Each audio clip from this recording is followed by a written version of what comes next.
नमस्कार दोस्तों, आज मैं आपसे बातें करूंगा कि बीपीएससी का फॉर्म भरने में कौन कौन सी परेशानी हो रही है।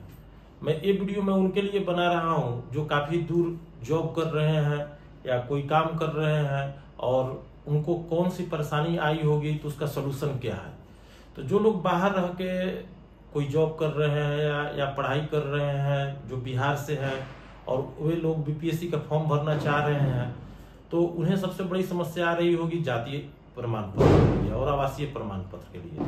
तो आपको मैं बता दूं कि इसका बिल्कुल टेंशन नहीं लेना है। आपके पास जो भी पुराना वाला जातीय आवासीय प्रमाण पत्र है जो अंचल से बना हुआ है, बस अंचल ही काफी है। बहुत लोग एसडीएम से भी बनवाने के लिए सोच रहे हैं, डीएम से भी बनवाने के लिए सोच रहे हैं, तो वो नहीं करना है।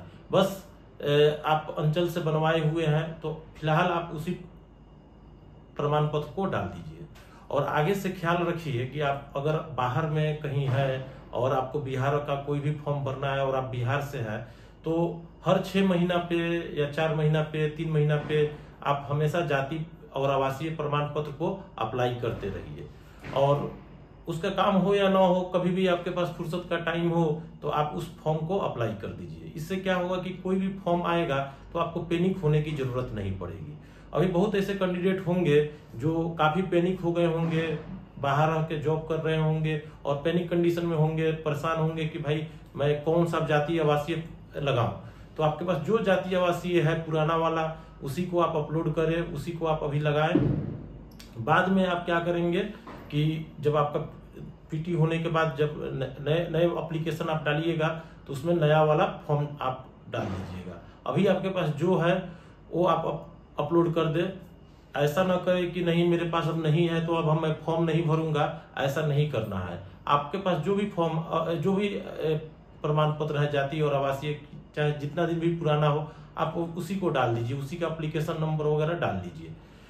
फिलहाल आप इतना ही कर लीजिए और आगे से इस बात का ध्यान रखें कि आप कहीं पे भी बाहर में काम कर रहे हैं तो आप पहले से ही इन सब चीजों के लिए तैयार रहें।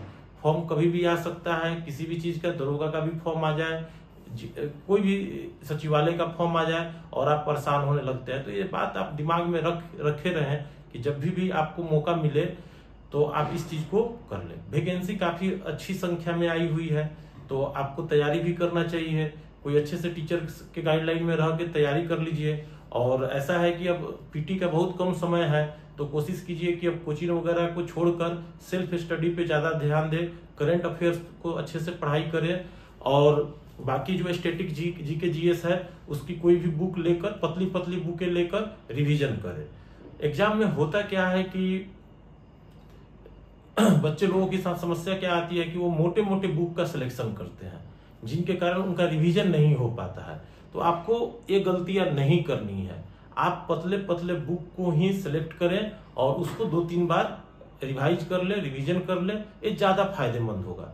एग्जाम में एक ही चीज काम आता है, वो है कि आपका रिवीजन कितना बढ़िया है। चाहे कोई भी एग्जाम दे, कोई भी एग्जाम का फॉर्म भरे, कोई भी आप तैयारी कर रहे हैं तो उसमें आपको सबसे पहले ये ध्यान रखना है आपने रिवीजन कितना बार किया। आप जो चीज पढ़ रहे हैं ये मत सोचिए कि वो आएगा कि नहीं आएगा, यह सोचिए कि वो चीज आपको याद है कि नहीं, उसके बारे में आपको डिटेल में जानकारी हो रही है कि नहीं, कंसेप्ट आपका क्लियर हो रहा है कि नहीं। अगर नहीं हो रहा है तो उन सब चीजों पर ध्यान दीजिए, न कि कौन सा जो मैं पढ़ रहा हूं वो आएगा कि नहीं आएगा। आपको बता दें कि कई बार ऐसा होता है कि एग्जाम में वो चीज आ जाता है और आप पढ़े रहते हैं लेकिन आप उसको भूल गए रहते हैं। तो ये समस्या हर एग्जाम में होता है। तो आप कोशिश करें कि जितना अधिक से अधिक हो सके आप रिवीजन करें और तैयारी आपका सुचारू रूप से चलता रहे। और बहुत कम समय बचा है पीटी के एग्जाम के लिए तो कोशिश कीजिए कि सेल्फ स्टडी जितना कर ले। आप जितना सेल्फ स्टडी करिएगा उतना ही आपको फायदा होगा, रिवीजन होगा, याद होगा। तो इन सब बातों के साथ मैं अपना बात को खत्म कर रहा हूं। जो लोग फॉर्म नहीं भरे हैं वो जरूर भर दें क्योंकि वैकेंसी बहुत ही अधिक मात्रा में आई हुई है, चांसेस बहुत ज्यादा है होने का और पीटी का कट ऑफ भी बहुत कम जाएगा। तो आप चिंता ना करें, आप तैयारी करें और आपका होना श्योर है। जय हिंद, जय भारत।